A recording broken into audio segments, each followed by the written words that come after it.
Hello and welcome to the Federal. Today we have Dr. Ajit Sinha with us, who is here to clear our doubts on different kinds of vaccines that are emerging in the markets, different variants that are on the anvil, and what are the best ways to deal with the present situation.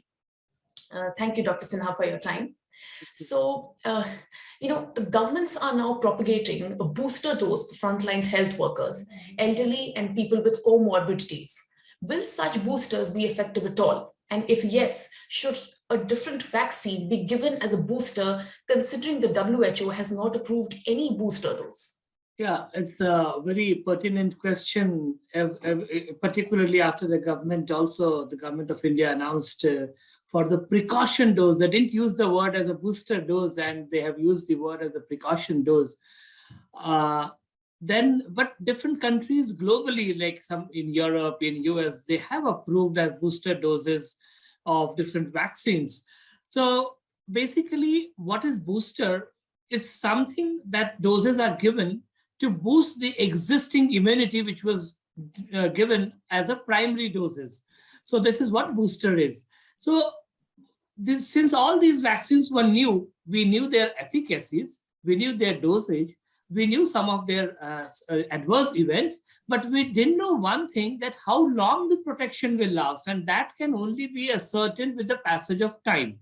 So there has been some studies which showed some waning of immunity with the passage of time. There is no conclusive evidence, but there has been some instances where it has been shown that the immunity wanes off with the passage of time.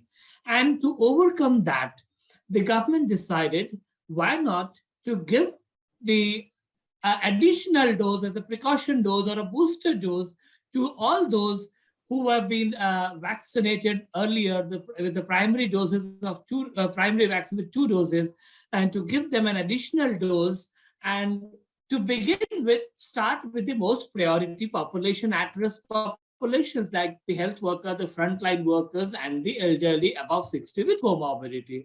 So this is the whole idea behind going ahead with the boosters, and the government may call it as a precaution dose. For all technical purpose, it's actually a booster dose only.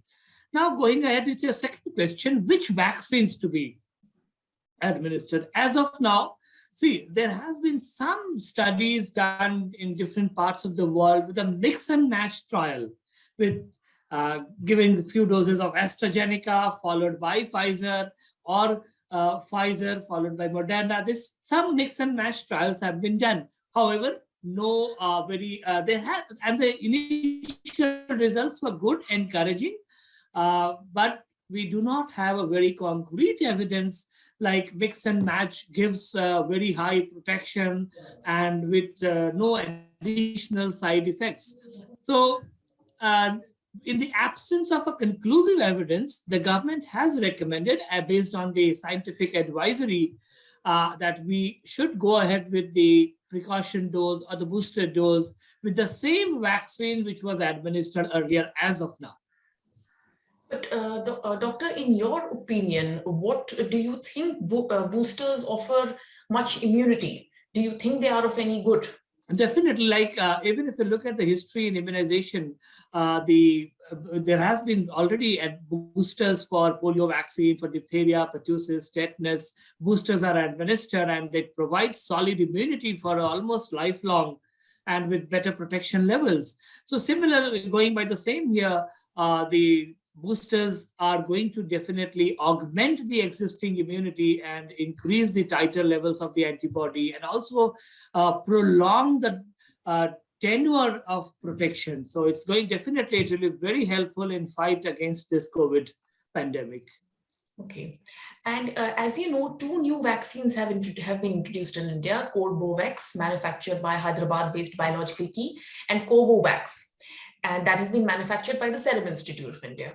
Will they be more effective than the previous 2 vaccines, and should they be given to people as booster doses? Yeah, if you look at our system of immunization against our overall fight against COVID in our country, we began with Covishield and then Covaxin. They were 2 other approved by the Drug Controller General of India, the first 2 vaccines to be approved. And then subsequently many vaccines, 6 were approved, and recently 2 more. So we have now 8 vaccines. Now, this is better or that is better. It's not question of which is better. It's question of also the greater question is of availability also.